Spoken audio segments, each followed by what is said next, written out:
Now I'm going to show how to make a Talon an absolute crawler, but first let's see a stock to a built comparison.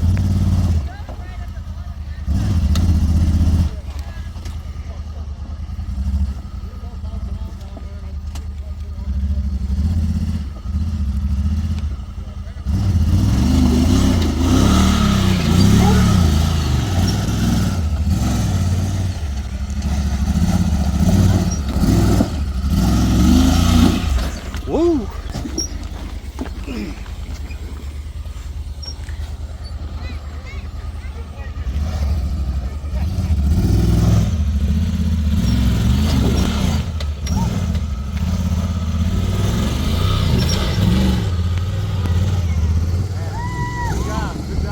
Now up ahead, pay attention to the front tires and see how the four-wheel drive's engagement is working.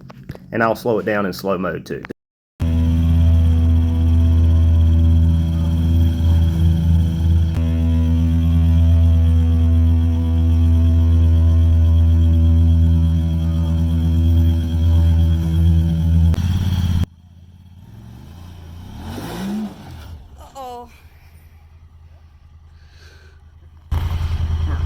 Luckily back then the rock was still there to catch him. Now from 19 to today the trail has only got more challenging as undercuts and ledges get deeper. Jeff Davis's video was the only one I could find of a stock Talon doing Pritchett's Canyon, and is a hard one to Google or find because groups with big turbos will post this trail, hashtag Talons for views, but it won't even be a Talon in the group. I'm just showing one example of an obstacle, and I'll leave links to both our full-length videos in the description. Watching both back to back, you can definitely tell the capability picked up by Jared's build. Hey guys, I'm here with Jared Doster, owner, founder of Texas Tough Customs. So everybody knows I am a huge Honda guy. They make awesome, reliable products. One thing that's a shortcoming with the Talon is if you really get into the slow, crawling, technical stuff, some of the stuff kind of shows up. We've wheeled stuff for here at the gate right now. We did Pritchett yesterday. This is the first Talon that I have been with that can wheel with just about anything, and he has modded everything to do it. So I'm going to let him kind of give you a breakdown on what all he has done. And if you want to see some of these cool videos, some of that's going to be coming on the channel as well. Heck yeah. So on this particular Talon, it's a Talon X that's been converted to our Texas Tough Customs long travel kit. In the front, actually, it's been converted to a full R.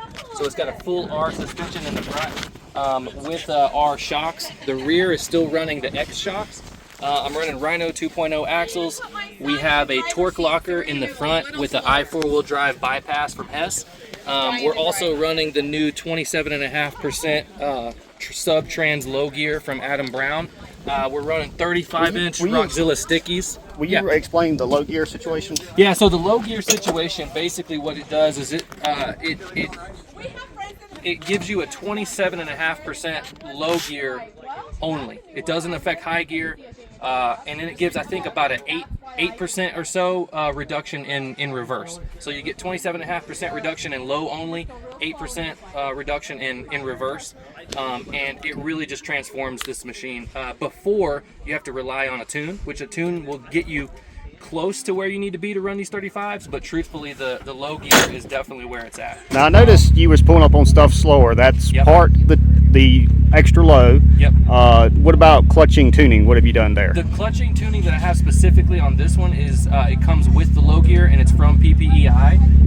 It's pretty good. I think that they're still early on in the stages of tuning for this particular model and this particular low gear and everything. I think it could use a little bit more low end clutch engagement, but the way it sits right now, it's a substantial improvement over any basic just tuning you can do. Now notice you had a different shifter. Did you use that any as far as getting in reverse quick? The only the shifting that I have is just a shift gate from CA Tech, and basically what it does, the stock one is just basically one long line, and you have to stop it in reverse, stop it in neutral, stop it in high, stop it in low. This shift gate, you can slide it over and lock it all the way in low, and it locks in low. If you're going to be doing just high and reverse, you can put it over to this side and you go from high and it locks it in high and stops it in high, and then you can just shove it straight forward, puts it in reverse and locks it there, so that you don't accidentally shove it up into park, or if you're in high and accidentally shove it into reverse or something like that.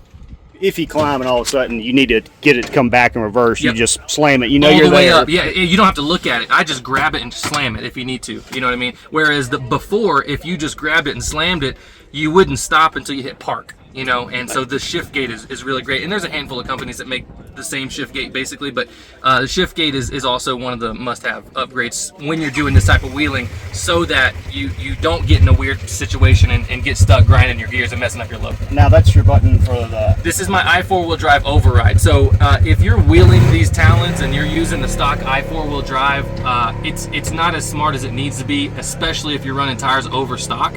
So when you put it in four-wheel drive and it's stock, the i4 wheel drive when it's stock, your front tires will spin at different intervals because the brake system is controlling which tire is spinning more than the other, and it'll apply force to the one that's spinning most and then transfer that power to the one that's not spinning, right?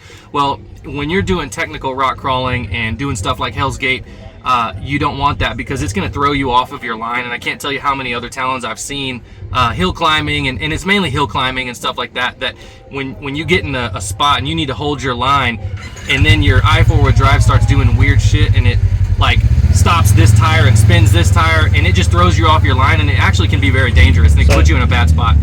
I seen as soon as you pulled up on something and you went, it was consistent with the locker. What locker do you have? So it's just called a Torqu Locker, and so I've done this is an i4 wheel drive override from Hess, and basically what I did was I took the stock four-wheel drive button, the i4 wheel drive button, took that stock button out, threw it away, installed the i4 wheel drive override here, and what that does is basically it turns off the computer's controlling of the four-wheel drive, and when I hit this button, it engages the electric clutch that puts it in four-wheel drive. And since I have a Torqu Locker, anytime I put this button in four-wheel drive, I have instant locked-in front hubs. All right, and I noticed when we got into technical stuff, you seem to be turning the wheel easier than me. Yeah. When we was in diff lock. What do you got there? So we're running the Texas Tough Customs hydraulic steering kit on this Talon, and man, it's a definite game changer, especially if you're going to be running bigger tires. You know, if you're running bigger tires and you're wheeling and you have the Torqu Locker, I can keep my Torqu Locker on, and it turns like effortlessly. You can't even tell. But this right here is the hydraulic ram that we build in-house. We're running our Heim style clevises on our Texas Tough Customs the R long travel kit, basically. Hydraulic ram, we got a hydraulic cooler up here for the hydraulic fluid, and then right over here is our hydraulic pump. So it's an electric hydraulic pump. The hydraulic pump is right here. It's also integrated in with a second battery. So with this hydraulic steering system, you do have to run 2 batteries, and our bracket includes that includes a spot for that second battery under the hood right there. Nice. And we was running, me and him was running the same tires, 35 Zillas. For any of the videos. What PSI did you like? I'm at like 0 PSI. The buggy's so light that I was running 5 PSI in it, and it was just too much. And so I took it down to 2, and then I dropped it down to 0. 0 is right where I need to be. All right, and what's your rear suspension setup again? The rear suspension setup is basically our Texas Tough Customs long travel kit for the X. And basically it widens the buggy 2.2 inches on each side, and allows you to run R axles. So basically this buggy was an X at one point, and now it's the width of an R. It adds, I think, about 2 or 3 inches of travel in the rear and a couple inches up front. Nice.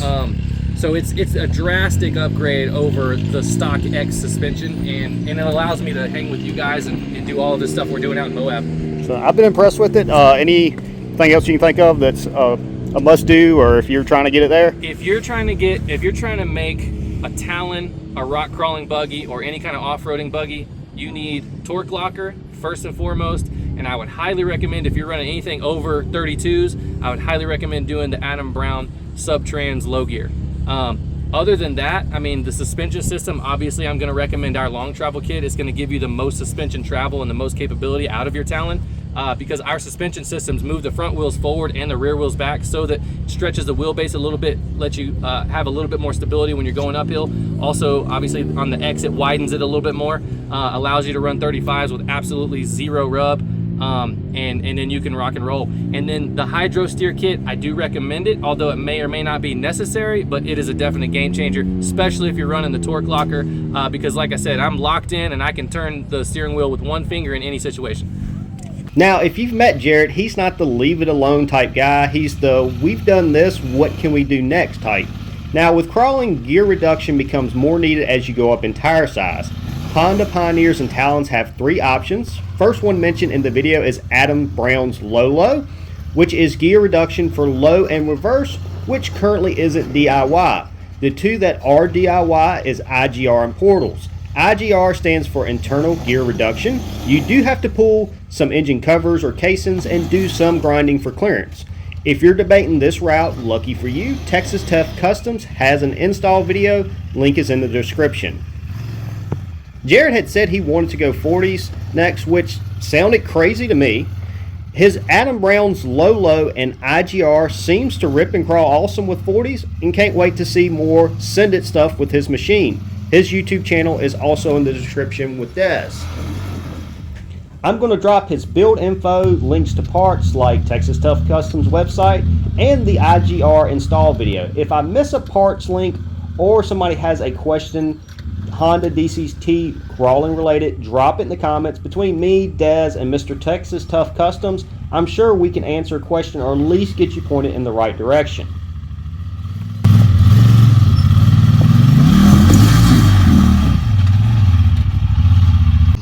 I'm going to show a few more clips of the Talon on 40s playing and ripping, and can't wait to see more trail videos to come.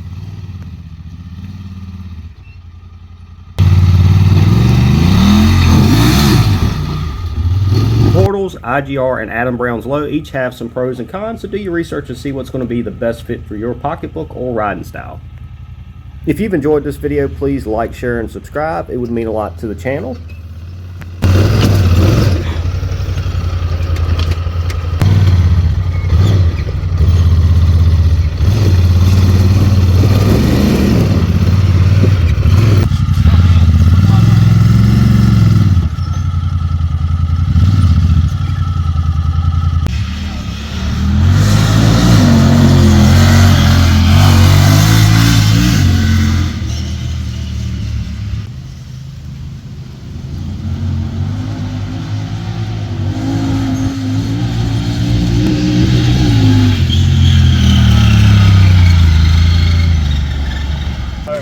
Thank you again, Jared. But videos is coming with him doing the crazy stuff. Everything we did, he did right along with us in the Talon. So if you want to see some of that, like and subscribe. If you want to build it, that's how you do it. Heck yeah.